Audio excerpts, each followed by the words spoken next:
Good morning, everybody. Welcome to the Digital Success Hot Seat. Leanne Cohen's here, Digital Success Catalyst and owner of Marketing Leap. In the hot seat today, we have Roger Seach joining us.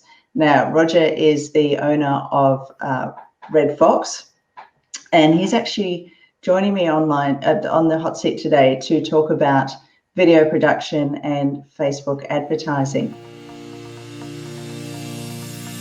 Roger, it's good to see you. Good to see you, Leanne. Thank you very much for having me on the show. Appreciate it. Absolute pleasure. So we met through a networking group, B4B, and it was really exciting because you're in the marketing space as well, and so maybe you can just sort of tell us a little bit about yourself and how you started your business and what got you into marketing. Okay.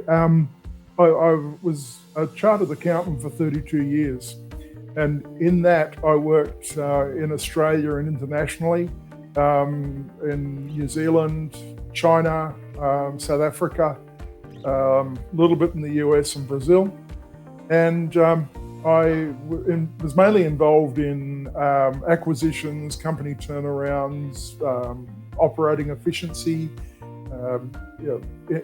improved production processes to reduce costs and reduced environmental impacts. And I became a bit of a specialist in environmental impact versus cost, which you can correlate. But anyway, I won't go into that. In that, of course, turning around businesses, marketing is a very big issue. You've got to understand how marketing and sales work, as well as understanding the numbers. Yeah. So I became very close to the marketing and sales people. I loved what they did. In 2007, I had a little bit of a health scare, and the doctors advised me that I had to stop working 6 and 7 day weeks, 14 hours a day, and getting on long haul flights every couple of weeks. So they said if I didn't, I was going to kill myself. So I decided that was good advice. I'll get out. So in February, bit of a weighing up. Sorry? So a bit of a weighing up with the options there. Keep working. Well, yeah, it was actually an Afrikaner doctor in Johannesburg who told me that. Yeah. And as you're aware, Afrikaners don't mince their words. It was very direct. That's putting it politely. Yeah, well, he went along the lines, if you do not stop what you are doing, you will be dead in a year. So I thought, that's... Okay. February 2008, I finished my gig in China, which was 3 years, and I decided I would pull out. I played on a PlayStation for about 6 or 8 months and talked to the dogs. Got my head back, and it was very, very stress relieving. Became involved in video. I love videos ever since video first came out. I became involved in video, doing a few weddings, hobbies. Then I found that you could do it for money, but the money wasn't worth it. But I kept doing video. It was interesting. And I ended up getting a gig with the 4 big banks.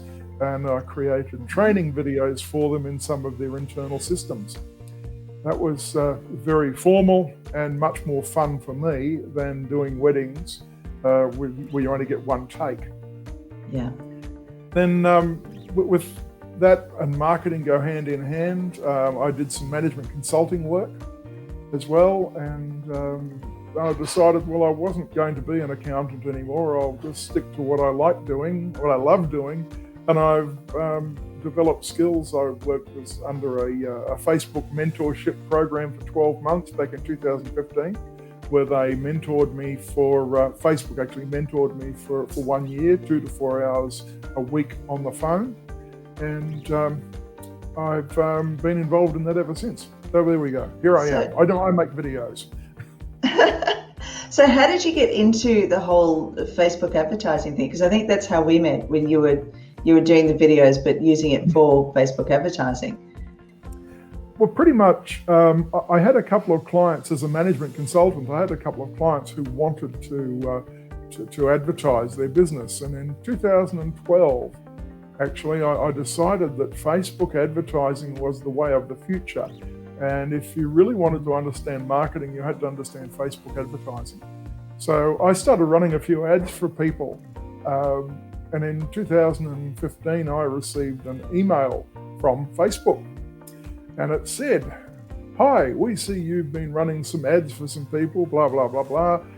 We're running a program at the moment called Facebook Go, where we could assist you with your ads. Would you like to take part?" And I thought, well, this is interesting. They gave me a 1-800 number to ring. And I rang a 1-800 number, and I got a gentleman in Auckland, which was at that time the Centre for, as he described it, the Centre for Advertising Excellence for Facebook in Australia and New Zealand, or Australasia.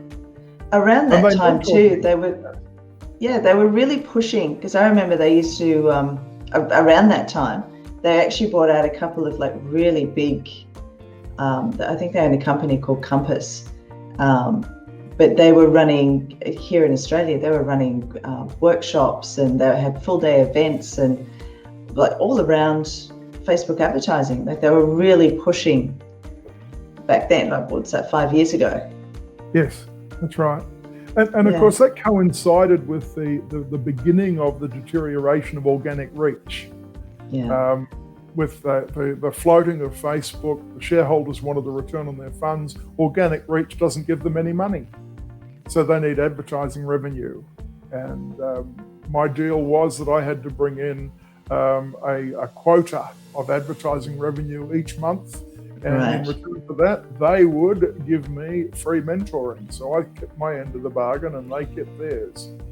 I've now got a contact. They're not using the Auckland office now. The contact I have now is in Kuala Lumpur. Okay. So it's a little bit different. Yeah. So, and you've managed to incorporate your video into that as well, like into the Facebook advertising and then the video creation for your clients. Yes, I've always loved video. I was a novelty toy when it first came out for me. I had a camera with a VHS tape that we shoved in it that weighed a ton, and I learnt on that. And now I've got an assortment of cameras. I've got one camera that does 4K, which I never use on the web, it's too big. And I've got a series of, I've got several 1080 high definition cameras. And then I became involved in commercial production as an extra. And so I started learning from the sound recorders and the camera people and the lighting people how to set things up. So I bought myself some lighting and I bought myself some sound recording equipment, and I've learned how to synchronize the sound to the video to make sure that it doesn't look like a really badly dubbed Hong Kong movie. So and you use that a lot for corporate or for business, or? It's for business mainly. I do the odd show for a friend. If they got something that they want videoed, like a presentation or something like that, I'll do. But usually it's corporate video. I've now branched out though. Now I'm into animations as well, because it's a big issue to set up gear and do an on-site shoot or a location shoot. It costs thousands of dollars to set that up to make it work, and then of course there's the post-production work.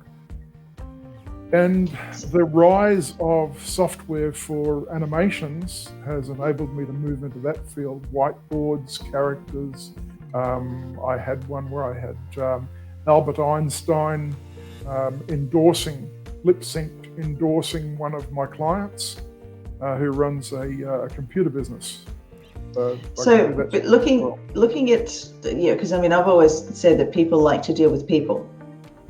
How do you find, like for a business owner, if they're going to spend money on having a video put together, what do you find actually gives the best return on investment? Is it actually having someone talk to the camera, or how do you find the results and the response with the animation? Animations won't give you the same results as a real person talking. Okay. And a real person talking about their business will definitely not give you the same results as a real person talking about themselves. If somebody, people deal with people they know, like, and trust. And it's difficult to explain to people, you've got to know, like, and trust my business. It's much easier to explain to people, hey, this is who I am, this is my family, I play golf, and my kids are in high school, something like that. People start to relate to you because you're real then, you're not just a corporate face. So I it's find all about the story. On those, the activity around Facebook ads on real people is far, far greater than Facebook ads on a business. True. So with everything that you've done, like starting with Facebook advertising and then bringing the video into it, what would you say were the top 3 challenges when it came to sort of moving into the digital space and having to bring your video and working with Facebook advertising in the digital space? Facebook advertising, the challenge was the rapid changes that take place in the platform. One of the things I learned in my mentoring was, when Facebook brings in a new tool, go and use it, because Facebook wants people to use it, and therefore you've got to go out and do it. And if you do it, you'll be rewarded because you get better organic reach if you use the Facebook tools, and you'll get better paid reach as well. So anything new, I mean, when I learned it, there were carousel ads came out, and they were brand new, and I was advised, use carousel ads because you're going to get a lot more coverage, because Facebook wants to see how they work, how well they perform. All these new things that come out, I just keeping in touch with those is a challenge, and understanding which ones are going to be the best performers under the Facebook algorithms, a much maligned word. Fair enough. Yeah, and it's actually interesting that the big thing at the moment, because obviously Instagram is owned by Facebook, but they've bought out Reels. So obviously they're trying to take on TikTok. And I was reading recently the same thing. This is brand new. If you use Reels on Instagram, you're going to get far more reach because it's new, and they want to get it out there, and they want to see what the results are. So that's right. That's fantastic. So with everything that you've done, in what's been 5 years being online, what would you say your top 3 wins were? Like, what were top three things that you were really proud of that you've done? Well, selling several $1 million worth of luxury home builds using Facebook advertising campaigns that only cost a couple of $1,000. That's not too bad. Filling up the construction program for a full year for a luxury home builder in a couple of rural areas with just a couple of $1,000 worth of Facebook ads using video were very impressive results. The other one that worked very well was probably one of the outstanding ones, was managing a pub. I looked after their Facebook profile and ran their Facebook ads. Not so much video, mainly image ads. And we went from them spending $4,000 a month on print advertising. They cancelled all their print advertising and cut down to between $1,000 and $2,000 a month on Facebook, and with a better return on it. It's live, it happens, it's now, it's about people. Yeah, and that's it. I think that's what a lot of businesses sort of forget. You can spend all this money, but if you're not getting a return on your investment, you might as well just sit there and burn the money, because that's really what it's all about. You may as well buy a boat, because when you can set fire to money and watch it burn and not cry, that's the time to buy a boat. Yeah. Perfect. So your focus now is predominantly video, and you're doing a lot of the animation. So where would a business owner use an animated video? Animations are great for explaining things. Okay. They're simple. I tend to shy away from using cartoon characters. They're very popular in the United States. I tend to use real images of real people and real things in my animations. So I mentioned before, I had a classic picture of Albert Einstein, and I lip synced it so he was actually talking. And you get I've got a German voiceover or German accented voiceover, and suddenly you've got Albert Einstein endorsing your business, and people pay attention to that, and I think that's cool. More realistic than I've had dogs talking as well. I've got a client with a French bulldog who runs, and we've used the bulldog to talk and plug the company, which is a pest control company, which uses pet-friendly products. So It's great to have a lovely little French bulldog doing the talking. And it's all lip synced, so it actually looks like the animal or the person or the photo is talking. So that actually grabs your attention straight away. Sorry? Yeah, that actually grabs your attention. Yeah, having a dog talking to you. It does. I've got a bookkeeping client, and we didn't run ads with it, but we made a video which was very popular of the Mona Lisa speaking in Italian and talking about the origins of accounting, which goes back to Franciscan monks in the 14th century.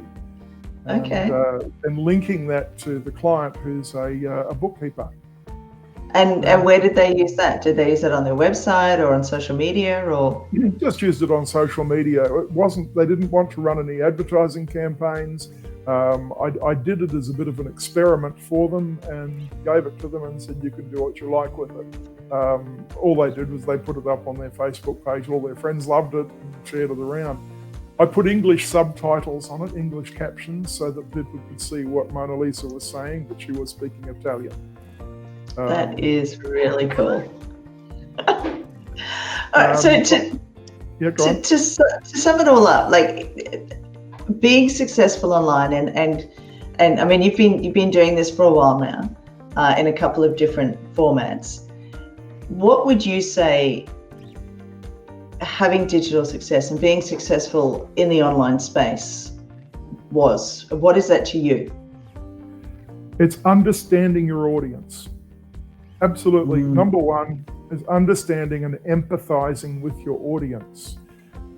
If you've got to, if you want to get a message across to people, go back to the know, like, and trust. To know, like, and trust you, you have to understand how they feel. Advertising is all about feelings. We don't want to, we feel fear if we're going to run out of petrol. So we go rolling into a servo when the light comes on, or when the light's been on for about 3 days. And because we're fearful of running out of petrol. It's an emotion. So we try and appeal to emotions, and you need to empathize with your audience to do that. So and that's what you do through the video, is actually getting that connection and that emotional response. It is to get people to, first of all, the term these days is scroll stopping, because we're so swamped with ads. We see paid posts in Facebook news feeds, probably 3 or 4 on a page sometimes, and they all look the same, and you've got to scroll through, and scroll stopping is having some action that's happening, which is going to get people's attention. The Mona Lisa talking gets people's attention. It does, definitely. And then I've got, I do a series of, I've done a series of what we call logo stingers. And logo stingers are videos which run for maybe 12 or 14 seconds, which means they're suitable for in-stream video ads inside a Facebook ad. Inside a Facebook video, I should say.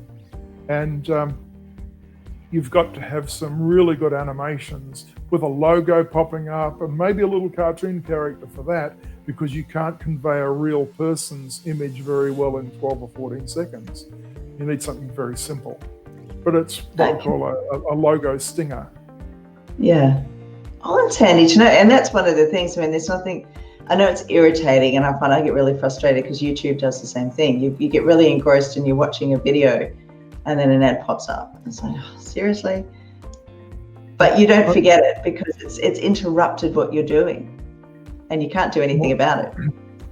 That's one of the downsides of Facebook ads is that it's interruption advertising. Whereas on YouTube, you can use it for search advertising. So people are looking for stuff, and if you answer the right questions, you use the right tools, you can get your videos out ranking on YouTube, I should say.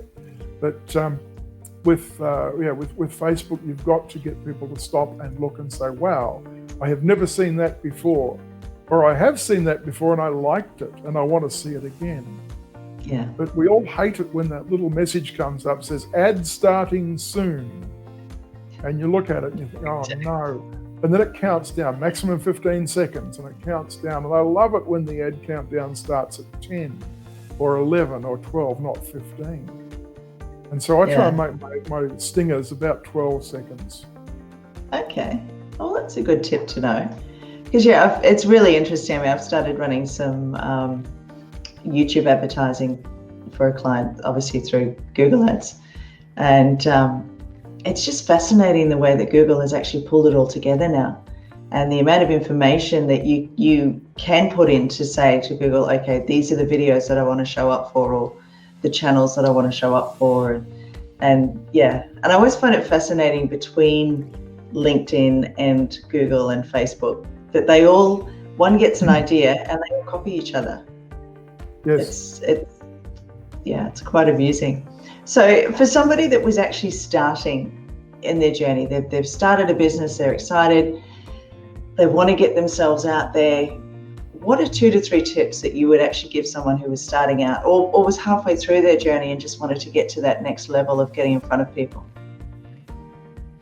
First of all, learn how to use your phone as a camera. It's important to, a lot of small businesses can't afford to hire someone like me to bring gear out and set up a location shoot. But so it's important to use your camera, learn how to use lighting and learn how to use sound, preferably use a decent microphone, a Rode lapel microphone. There's a Rode Lavalier microphones, which are around $100, thereabouts. Clip them onto your lapel and run the cable to your camera. The camera's got a good recorder but a lousy microphone usually. Yeah. So working on that. Understand your camera, understand lighting, and understand sound, and then get a tame audience and run some live videos. Actually do some live videos and have your friends watching. Friends and family for a start as you're getting more practiced at it. So that's your start. Costs you next to nothing to do it. And you're also relaxed too because you're around people that you trust. So exactly. And nobody likes to be on camera. I mean, unless you've gone into acting as a profession. But I find a lot of business owners, nobody likes the way that they look. Nobody likes the way that they sound. That's why we edit. Editing is our brain. It takes a bit of getting used to listening to yourself. Definitely. When you listen to a professional voiceover artist, the quality is just spectacular, and I sit in awe of professional voiceovers who just do such good work, and even they often don't like their own voice, which surprises me. Yeah. Oh, that's fantastic. So for a business owner, number one, understanding their camera, their phone as a camera and using that, and then getting comfortable, or at least not freaking out when you get in front of the camera. So having a bit of practice with lives. What's something else that you would say to someone, okay, you want to put yourself out there, this is what you need to do? You need to understand who you're talking to. The classic description is your client avatar. This is the person who I want to reach, so you can empathize with them. And then figure out what messages you want to give them. And your message, if you're running a business, is that you're there solving problems. The problem might be, what am I going to buy for my child for their birthday? Their problem might be, where am I going to get my car serviced because my last mechanic ripped me off? I have to do that today. Sorry? Yeah. I have to do that today. Thanks for the reminder. There you go. I've got a mechanic who's a client as well, or a client who's a mechanic. I can refer you to him if you want. It's really being able to solve people's problems and working on invoking the good feelings that people will get when you solve their problems. Because I go back to the fact that we buy because we feel things, emotions. We love buying stuff. Retail therapy is very real until you get your credit card bill, and then it's not. What do they call it? Yeah, buyer's dissonance. So if somebody wanted to reach out to you, they wanted to have some videoing done or some animation videos or anything like that, so how do people contact you? My phone number is 0434 293 815. My website has been taken down at the moment and is being rebuilt. So I won't refer you to my website at this stage, but you give me a call on 0434 293 815. And what about Facebook? Can they connect with you via Facebook? They can connect to me personally or via Red Fox Online, the page on Facebook, and or connect to me via LinkedIn as well. I'm there. I have a link to, I prefer to use Vimeo than YouTube for hosting my videos. I won't go into why. YouTube's got a lot of search result benefits, but Vimeo I think is friendlier. And I have a Vimeo channel that I can refer people to if they contact me, they want to see some of my work. Perfect. Well, thank you so much for your time today. And those tips were awesome, because that's, I think, one of the biggest things for business owners. Doesn't matter how long you've been involved, is how to get yourself out there is the biggest thing. And that's the whole reason for these interviews, is because, there's so many people that I know like yourself who are experts in their field, that you've been through the journey, you've made the mistakes, you've tried things and gone, oh crap, that didn't work, okay, back to the drawing board. So I get so frustrated being online and seeing, join this course and you'll have 7-figure income and a 7-figure business in the next 6 months. And it doesn't work that way. It's and these days it's all still about building relationships. And I really appreciate your time today, Roger. Thank you so much for joining us. Add one thing, Leanne, you just hit something there.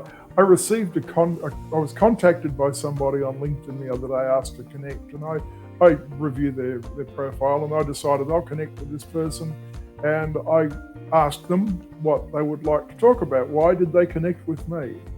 And this gentleman immediately sent me links to the product that he was selling. And I looked at it and I said, that's a bit rude, really. We don't have a relationship. I don't know you. And you expect me to just go and look at your products. And nothing happened for a while. And he came back to me and said, I'm very sorry. Oh, let's talk about us. And I just blocked him. Too late, mate. It should have been done at the outset. Let's understand each other as people. Let's empathize. And then we might talk about business. So it's all about that connection. It is having that connection first. It's like that old analogy. You don't go out on a first date and ask them to marry you. It's you get to know each other, and that's where the trust starts building. So that's right. No different. That's awesome. Well, thank you so much for your time today. We really appreciate it. Well, Leanne, thank you very much for inviting me. I'm honored to be on your show.